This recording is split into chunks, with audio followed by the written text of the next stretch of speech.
এটা Sensodyne toothpaste, এটাও নকল। ক টাকা দিয়ে আনেন এটা? 100 টাকা। কোথা থেকে আনেন? চক বাজার। আর এগুলো দেখি বাচ্চাদের এই যে জনসনের তেল সাবান, এটা বের করেন। জনসনের তেল এটা ক টাকা দিয়ে কিনছেন?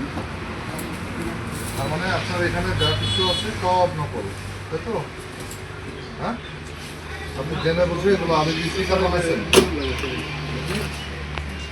এই যে আমদানিকারকের স্টিকার বিভিন্ন যে কি পেন্টাগন ইন্টারন্যাশনাল, এটা কি পেন্টাগন আপনাকে দিচ্ছেন, আপনি বানাইছেন?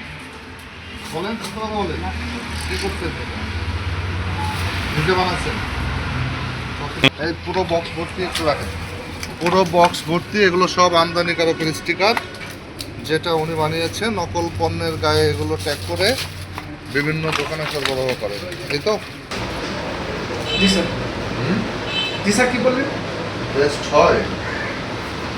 টেস্ট করেন এখানে? জি জি, টেস্ট করি তো, এটা তো স্যার দিয়ে দেন স্যার।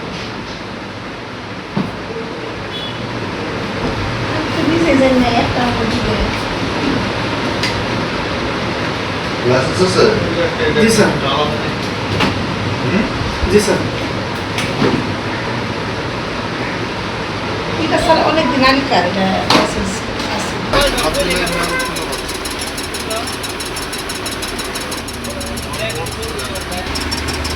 মানে আপনার বিন্দু মাত্র কোনো কেয়ার নাই?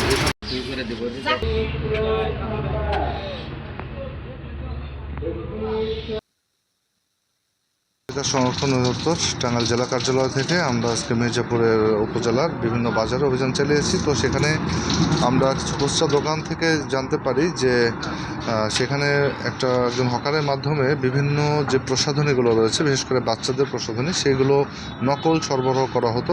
তো আমরা সেই তথ্যের সূত্র ধরেই জামুরকি এলাকায় একটি গোডাউন থেকে যে এই কসমেটিক্সগুলো সরবরাহ করতো, ওনার নাম হচ্ছে মহন্ত। তো আমরা ওনার এই গোডাউনে অভিযান পরিচালনা করি এবং সেখান থেকে তিনি আমাদের উপস্থিতির টের পেয়ে নকল পণ্যগুলোকে অন্যত্র একটি জঙ্গলের মধ্যে লুকিয়ে ফেলে।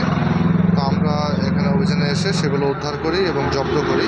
তো আমরা বিপুল পরিমাণ সেখানে নকল যে প্রসাধনী, বিশেষ করে জনসনের তেল, শ্যাম্পু, সাবান, এছাড়াও সেন্সোডাইন যে টুথপেস্ট রয়েছে, এটাও আমরা নকল পেয়েছি।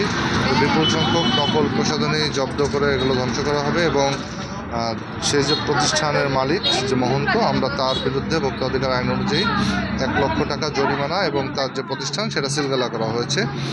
আর এছাড়াও আমরা বিভিন্ন ডায়াগনস্টিক সেন্টার সহ অন্যান্য যে প্রতিষ্ঠানগুলোতে অভিযান পরিচালনা করি এবং সেখানে বিভিন্ন অনিয়মের দায়, বিশেষ করে ডায়াগনস্টিক সেন্টারে আমরা পেয়েছি যে সেখানে মেয়াদ উত্তীর্ণ রিয়েজেন্ট সহ তাদের যে ল্যাব, সেখানে যে অসংখ্য তেলাপোকার বসবাস এবং সেখানে বিচরণ আমরা দেখতে পেয়েছি। এই সকল অনিয়মের অভিযোগে অন্য 4টি প্রতিষ্ঠানকে ভোক্তা অধিকার আইনে 60,000 টাকা জরিমানা করা হয়েছে। সর্বমোট আজকে 5টি প্রতিষ্ঠানকে 1,60,000 টাকা জরিমানা করা হয়। আমাদের অভিযান নিয়মিতভাবেই চলবে।